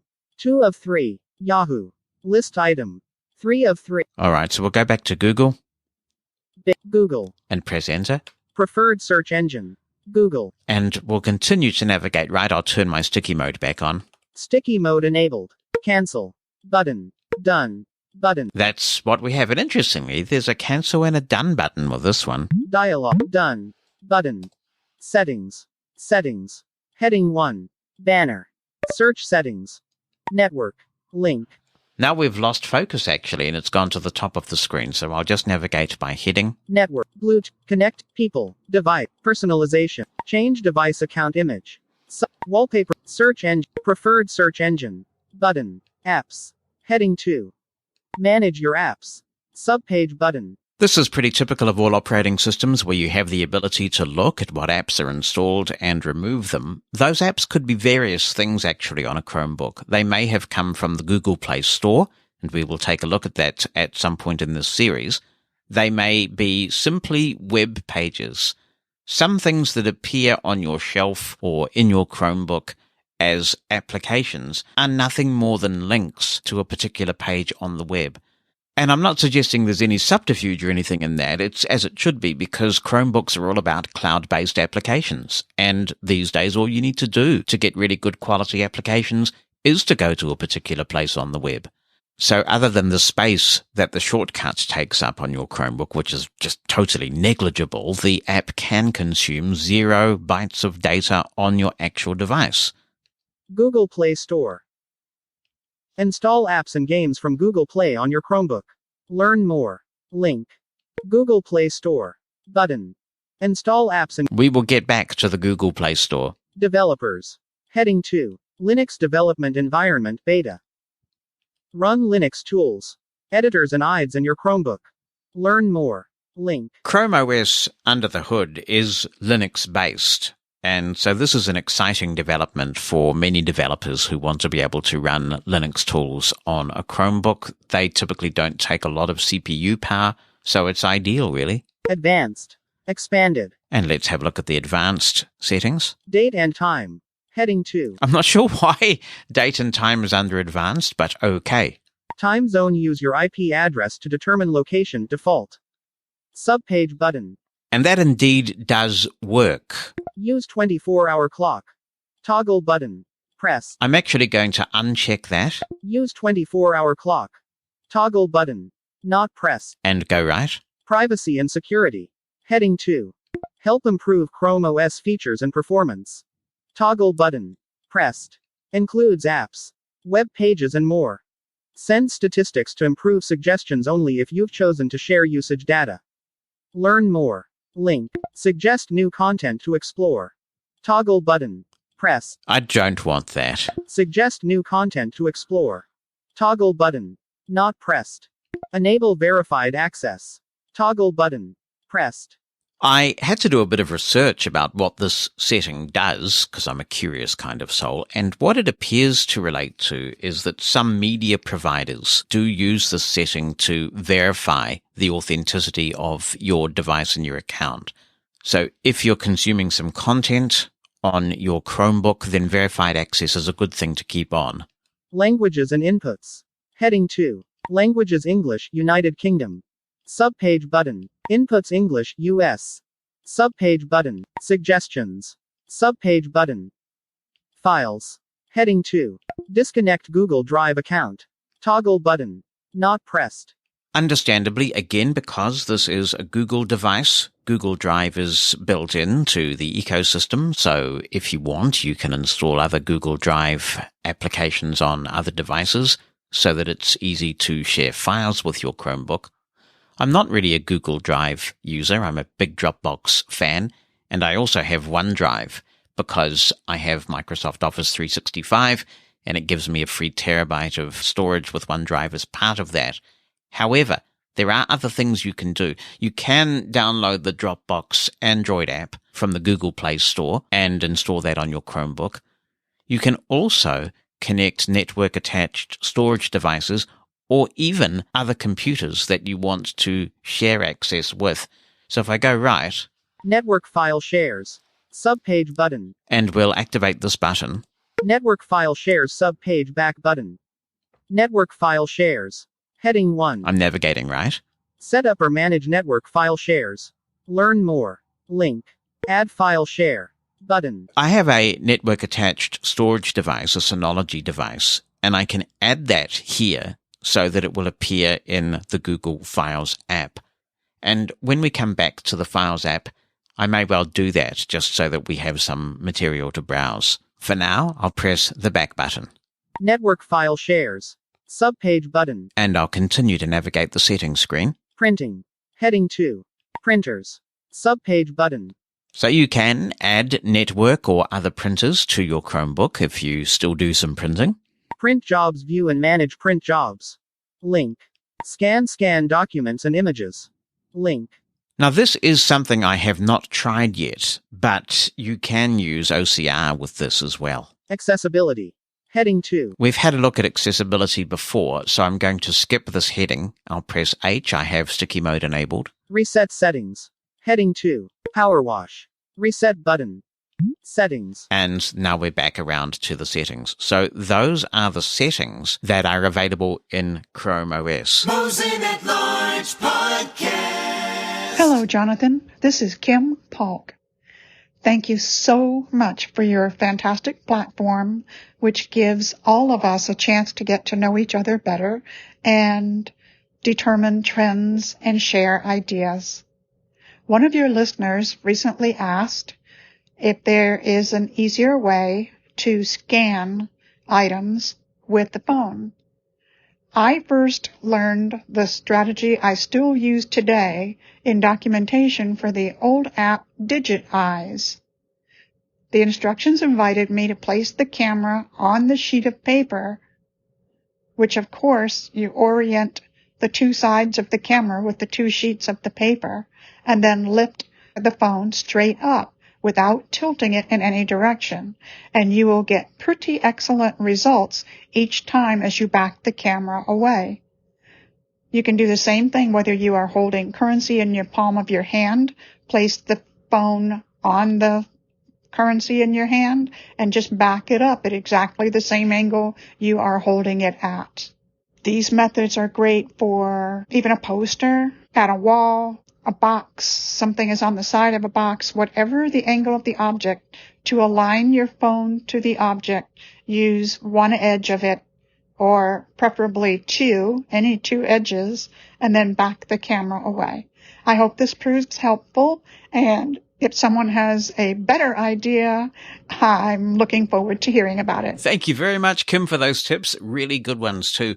One thing I would suggest for scanning certain smaller things like currency is that it can help if you lie your phone flat on a table with the camera facing upwards, and then you just hover what you want to scan over the camera.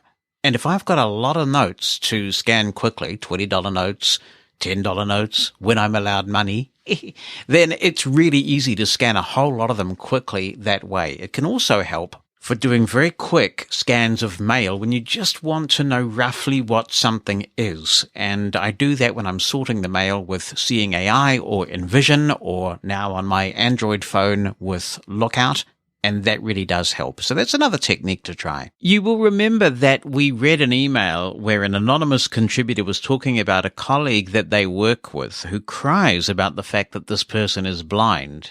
Hi, Jonathan, Eden here.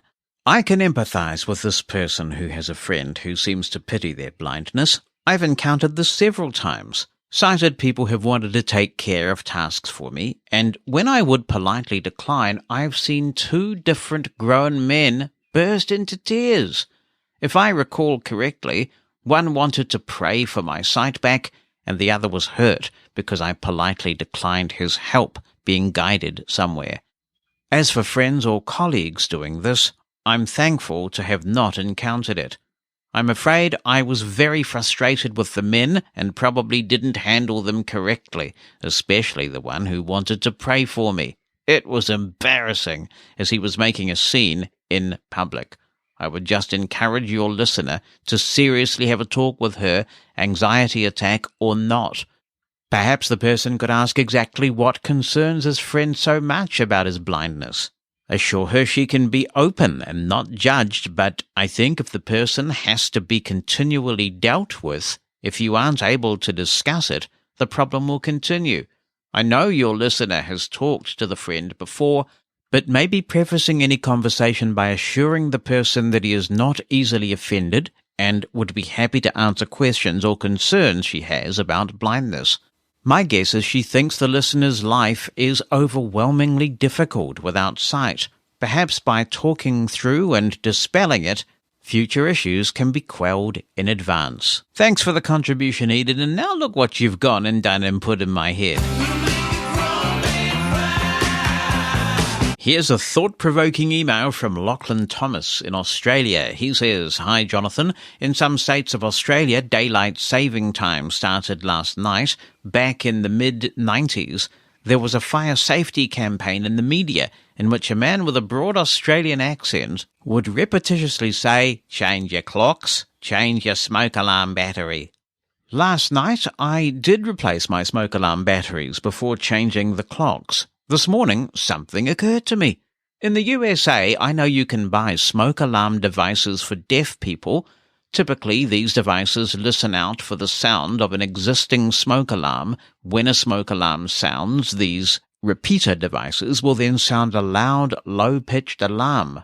Some have strobe lights that flash, and many of them also have a bed shaker, which you'd place under your bed. So, if you're sleeping and the smoke alarm sound, you'll be woken by the vibration, and you may even hear the alarm sound without your hearing aids in. I assume you sleep without your hearing aids. Do you have access to such a smoke alarm device for the deaf? If not, do you have any safety protocols in place to ensure you're alerted if a fire breaks out in your house while you're sleeping? I think Vision Australia was selling a device like this over 10 years ago, but I don't think they sell them anymore. Thanks, Lachlan. Well, I have Bonnie, and so I would expect that she would wake up if the smoke alarm goes off, and I expect the dog would go a bit berserk as well. But it is a really interesting point, and if people have device recommendations that work for them as a blind person who wears hearing aids, or indeed a fully deaf blind person, that would be really good to hear about gadgets in this space. Hi, Jonathan. This is Sunil in the UK. Hope you're doing all right. I just wanted to get your thoughts on VPNs. I've been using Surfshark for about 6 months, which has been great on my iPhone. It was easy to install, it's easy to configure, and I've been able to listen to radio stations in America, which I wouldn't have otherwise been able to do because of it. But I've found lately that I can't listen to streams from the BBC, even though I'm in the UK. And that's when I am connected to a UK server. I get a message saying that the broadcast is unavailable for rights reasons, but I can listen once I've disconnected. And I just wondered whether it might only be a matter of time before other providers started blocking you from listening to streams when they detect that you're connected via a VPN, which would be a shame. And also, it'd be good to know if you have any recommendations for other VPNs which I could use, which would enable me to listen to the BBC in the UK without having to disconnect. Good question, Sunil, and very nice to hear from you as well. You are striking the cat and mouse game that VPN providers are playing with the BBC. They've got some pretty good technology in place, have the Beeb, at trying to detect and thwart VPN technology. I use Surfshark myself, and I agree with you. It's a great VPN provider. The speeds are very good. It's accessible on iOS, and the price is right too. It's not that expensive. So they're a great company. And in the past, I have been able to get BBC streams this way. I haven't tried recently, but it may be that if you try a different server in the UK, you will have better results. Otherwise, I would let the Surfshark people know that you're experiencing this and see what they suggest. If they do have a suggestion that works for you, please feel free to pass it on and tell us what they said. I don't have any other recommendations for you for a while. I was using a thing called HMA, which stands for Hide My Ass, and that is a very good provider as well. And I've used another one called Private Internet Access, PIA VPN. That was quite accessible on iOS as well. So there are a number of VPN options. One option you also have is to use a domain name service provider that circumvents geo-blocking. And I've used a few of these as well. And the big advantage of this is that they don't slow you down because you're not connected to a VPN. The best thing to do with these is to go to your router level. If you've got a router that lets you change DNS, you plug their DNS into your router and make sure that you're logged into the service that you've subscribed to, and then you're good to go. That's all there is to it. No speed degradation, and it all just works. It's all just set and forget. And those are pretty reliable, actually. The two providers in this space that seem still to be quite robust are a thing called VIP DNS Club and Smart DNS Proxy. So you could check those out as well.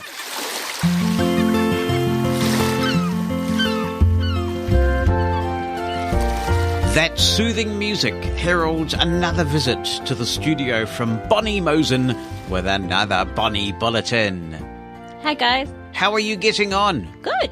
That's very good. it just doesn't seem like it's worth doing anything else other than listening to the ABBA album, does it? It's very good. Yeah, you happy with that? Yeah. It was, you did a really, for those that missed it yesterday, or Friday, rather, he did a really good show with Jackie Brown from the UK on the ABBA album release. We had fun. In fact, I had dinner with Jackie Brown at Sight Village. We're having some debate about when that was. She says it was 2008. All right, I mean, I'll take her word for it. And we talked at that dinner extensively about ABBA, and I learned from that dinner that she was a major ABBA fan, and so when ABBA came out with their first album in 40 years, it just seemed natural to get Jackie on there, and it was a lot of fun. Yeah, and she had some really good memories. What's your favourite ABBA track off that album? I don't know, because I don't know all their names.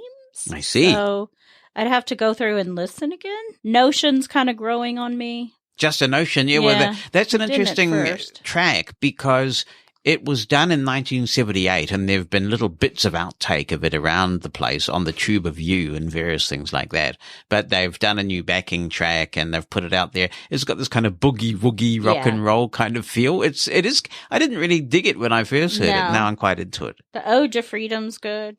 Yeah, where they've ripped off a bit of Swan Lake there by the sounds of it. Yeah. And which is that the one with the Fernando kind of fluty in it? No, that one is called Bumblebee, and it's a song about global warming. Yeah. And we're going to play that this week on Small World on Mushroom Escape, the kids program for the whole family, because I predict that Bumblebee song is going to be performed and sung by school kids all around the world next year. And you like to keep an eye on Dan as well, I Yeah, think. that was a good song.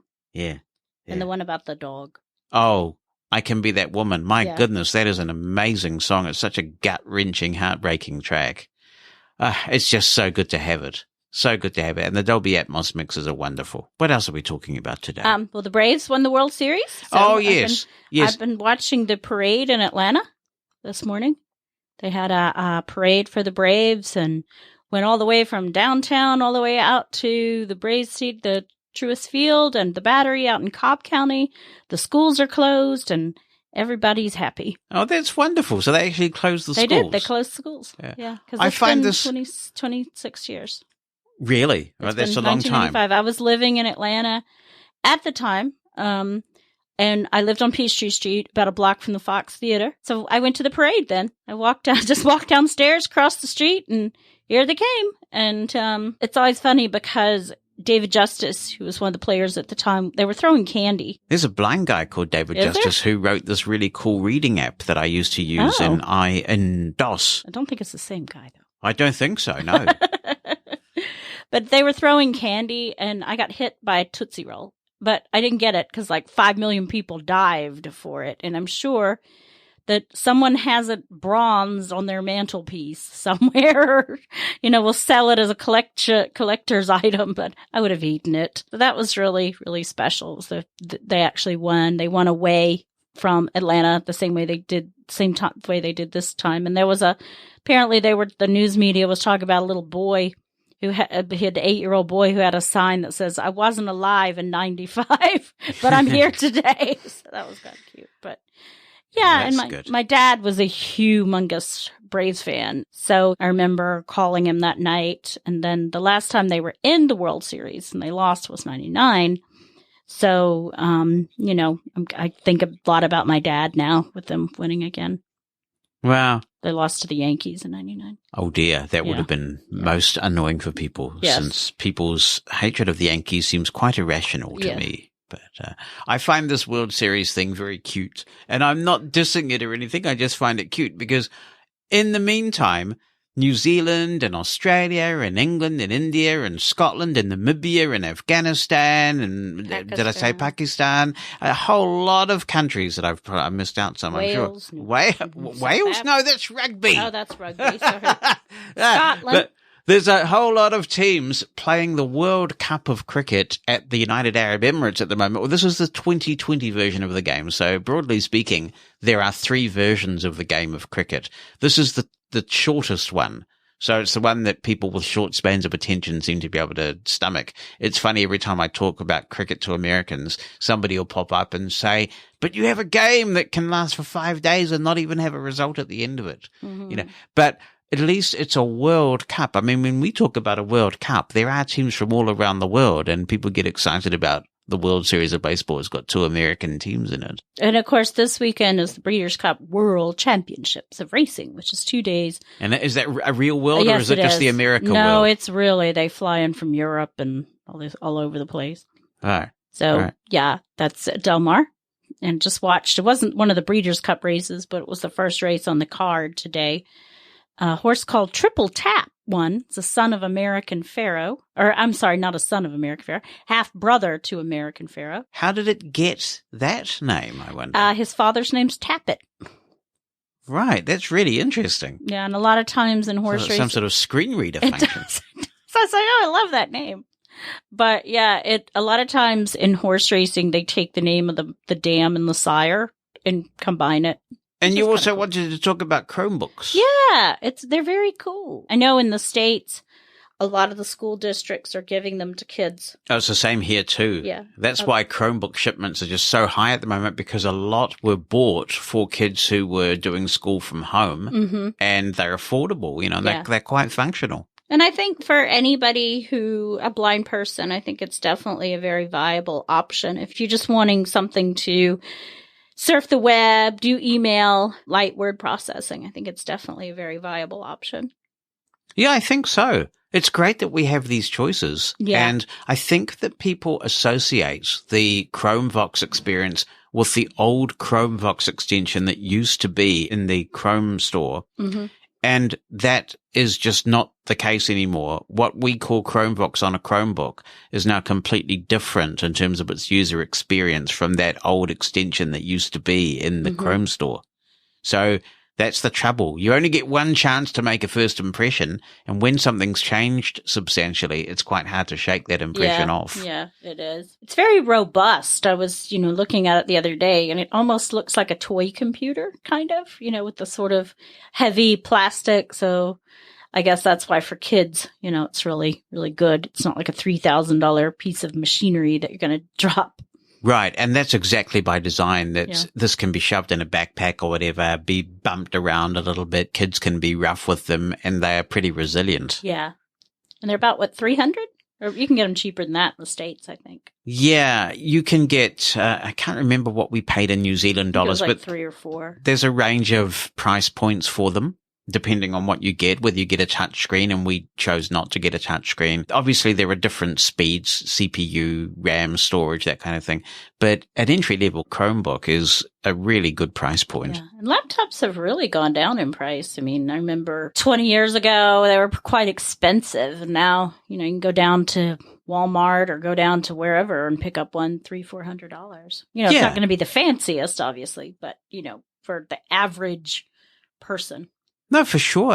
And of course, you've got a quite reasonable screen reader in the Mhm. Racer now. Yeah. And NVDA. And Yeah. And so if you want to, you can get a Windows laptop. It might be a wee bit bulky. It may have a minimal amount of RAM, and it may have a mechanical hard like my drive, but work it's sure computer. better than not being online or connected at all. Yes. Should I give an update on Eclipse? Oh, sure. If you want to, Yeah, yes. I think I had talked last week that Eclipse had surgery. She's been diagnosed with what's called a mast cell tumor, which is cancer. There are 3 grades of it. So she does have the lowest grade, which is good, but she does have to have the entire tumor removed, which is going to happen this coming Tuesday. The tricky part is because of where it is. It's on her ankle, and there's just not a lot of meat there. So, recovery and trying to close up the wound is going to be tricky. So she's going to have massive bandaging and fentanyl patch on her tail. And, so, just good vibes and good thoughts for her. She's recovered very well from the last surgery. So I'm hoping that we have the same thing with this one, although I know it's going to be a little bit rougher because of where it is and what they have to do to get clean margins. And just hoping that they get the clean margins, because if they can't, and it is tricky on this one, she may have to have some chemo just to make sure that we've done everything we can. And the chemo is kind of the worst case scenario, because they always tell you the worst case scenario. So just really hoping that she is back. She is her normal self, though she's on prednisone and antihistamines right now, so a little dopey, but just hoping she is back to herself by Christmas. The prognosis is good, though. The prognosis so is good. Yeah, positive. it is good. It is positive. Yeah. You never know what you're dealing with, unfortunately, but it is positive. She's young. She's healthy.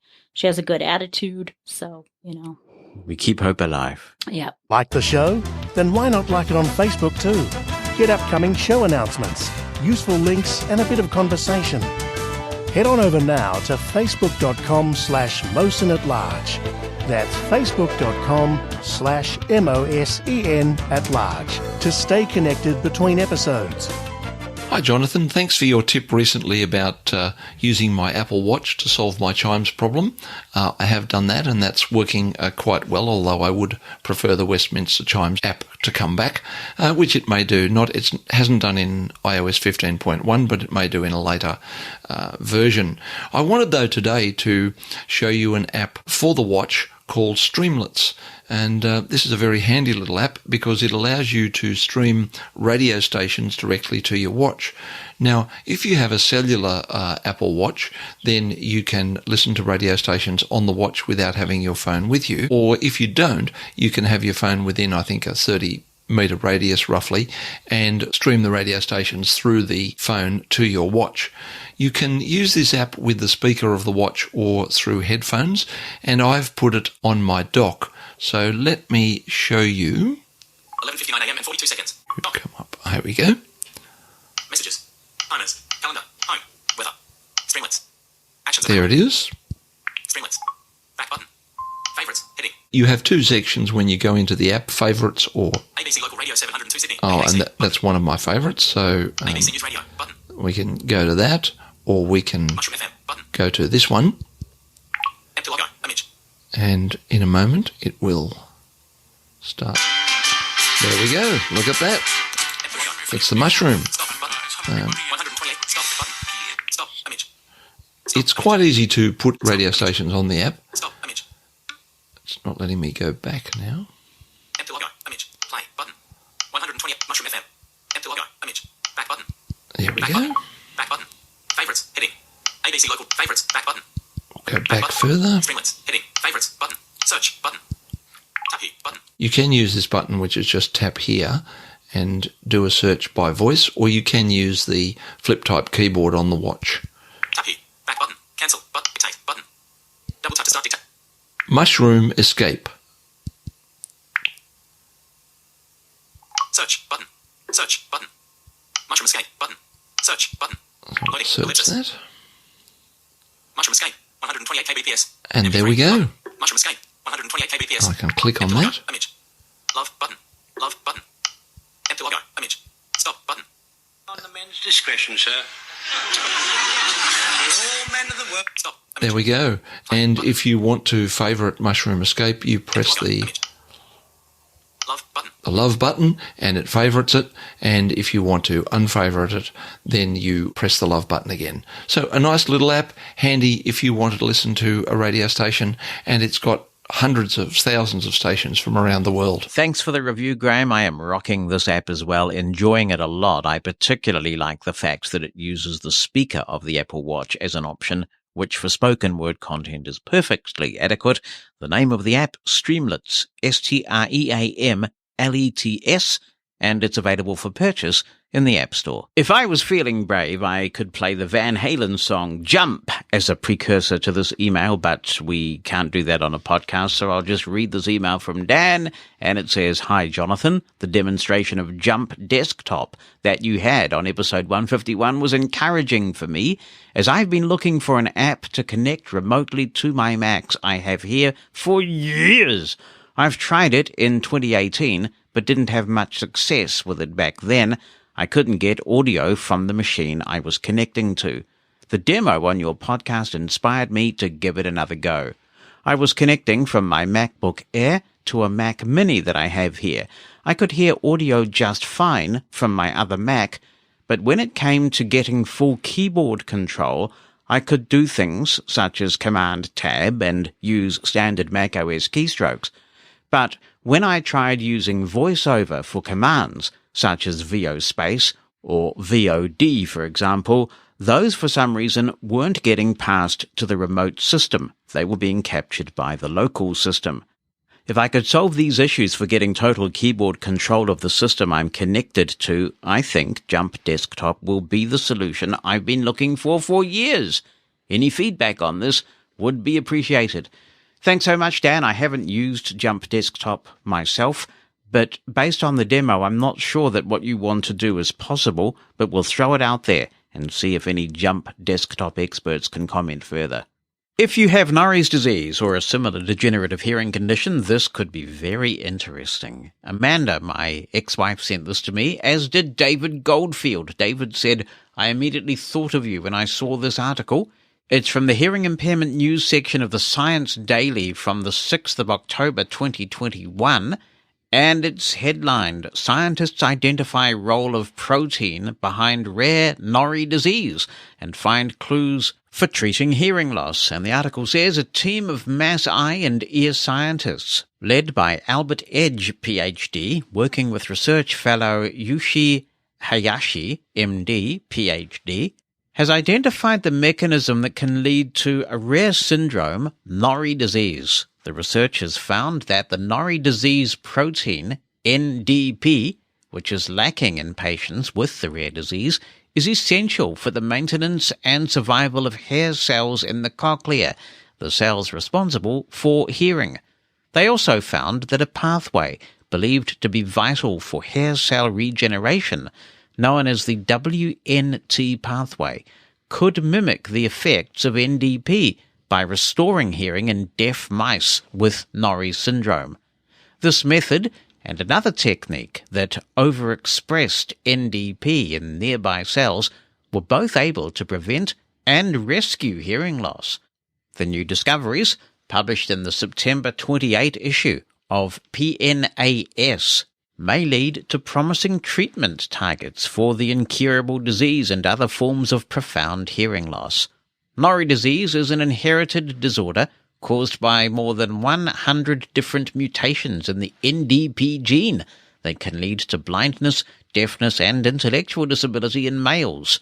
While infants with Norrie disease are born blind, their hearing is typically normal at birth and progressively deteriorates to profound loss by an average age of 12 years. The hearing loss can be particularly devastating for the families with an affected child. Previously, researchers had thought that vascular issues caused by Norrie disease are what led to vision and hearing loss. However, the new findings suggest a lack of NDP is what causes hair cells to deteriorate and ultimately leads to deafness. By learning more about the role of this protein in hair cell loss, the researchers were able to target two pathways that effectively prevented and reversed hearing loss in mouse models with Norrie disease. So that's interesting, isn't it? Goodness knows how long it will take for any kind of treatment to become available, but that is quite intriguing indeed. So thank you, David, for sending that along. Jonathan Mosen at Large Podcast. Matthew Whitaker is back and says, hello, hope all is well. I just wanted to send this email regarding an update with Clubhouse I think all of you will be happy about. Woo! There is now a new music option in the audio quality section when you are in a room. This allows for use with stereo equipment plugged into iOS or iPadOS devices. Hope you can do a demo of that or session on Clubhouse showcasing that feature and the many others that the team keep adding on.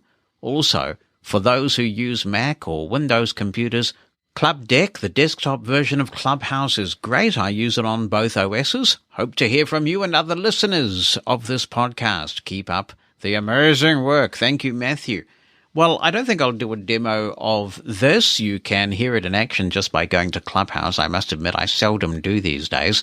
Clubhouse really has declined quite quickly in its prominence and usage.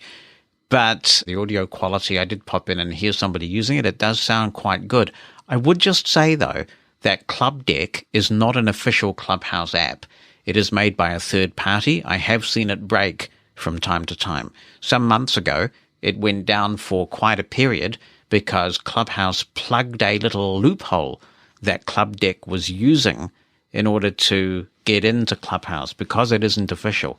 It does seem maybe, though, that Clubhouse is sort of tolerating Club Deck now, and that they may have come to an understanding of some kind. So that's good if that's the case. But really, I think it would be good if Clubhouse released an official app for iOS and Android that they themselves made.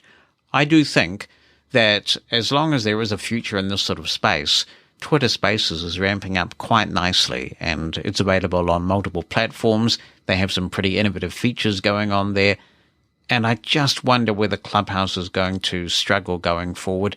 Certainly when I go on there occasionally to have a look, it seems like a lot of get-rich-quick schemes and, grow your business or expand your podcast, and it's all very money-driven, and a lot of that community seems to have gone away now. Hey, Jonathan. So I have two things here on the Android front for you. The first is answering the person's question about notifications. So I think the issue is when you have notifications, sometimes they're grouped together and you'll hear it in a long group. So like, for example, and a lot of times it happens to me when there's silent notifications. For example, I may wake up in the morning and hear Google News, something, an article, and then hear something from Twitter and something from a baseball app that I have. And they're all like bunched together. And if you try to do the actions and expand, it doesn't really expand. They just stay hidden. And this is on my Galaxy Z Fold 3, but I think it's going to be the same for the gentleman or lady that had the Samsung phone that they were using. The way that you would view these notifications is, and it took me a long time to figure this out, I'm ashamed to say, but I figured it out. You just swipe up with two fingers. So when you see that, you do like a scroll up, and it basically opens those notifications. It'll make like the scrolling sound, and then you'll be able to see the notifications, and you can expand them from there or whatever you want to do. So it basically just shows you more of the notification. I had no idea this was a thing until I just kind of experimented and played with it. But I was very frustrated with notifications as well on Android, because I was like, how does this work? And then I figured it out. The second thing is, and I can't take credit for this, Ed Green showed me this on the list that we're on, and I love this feature. A few caveats to this. If there's an advertisement on the screen, like something where, like, let's say you're looking at a newspaper website and they're offering you a subscription, it won't read it then. But, most articles within Chrome or the Google News app or the Google Now feed, if you open it and you invoke the Google Assistant, you can say, read this article to me. The first time you do have to agree to some terms, and you have to allow it the permission to view your screen. Once you do this, it will read the article. And what's really cool about it, it's much like Voxmate in the sense that it trims out a lot of the fat. Something that kind of annoys me about reading an article these days is you get all that Twitter nonsense when someone tweets something. They like throw that in the article. They throw advertisements, of course. And my experiences lately with VoiceOver, or sometimes there's even videos, but my experience with VoiceOver and TalkBack has kind of weaned a lot lately in the enjoyment of reading articles, just because there's so much, like, I'm just going to call it fat in there. So with this read this article to me, you just basically get the heart and soul of the article, and it's wonderful. The other thing that you can do is on the bottom of the screen, it has play pause. You can change the narration speed. So by default, it's kind of slow. You expand that up, and then you can take two fingers and sort of scroll that to the left and right and change the reading speed. I have mine set at about 1.8, and it's pretty good, and the voice is really good on that. Hey, Jonathan, it's Marissa. I wanted to ask your listeners if they use the Digit Eyes application on their iPhone, or if there are any better barcode scanning applications. I've had some luck with Seeing AI, but not as much as I would like to. And yes, just in case you're wondering, I am that Marissa, the one that asked for the help with the white cane and the one that has sent contributions on other things. I never forget a face, Marissa.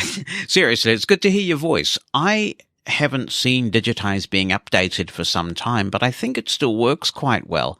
Sometimes people frown on apps that don't get an update for a while, but as far as I know, it's still quite functional, but I look forward to hearing other people's reflections on this.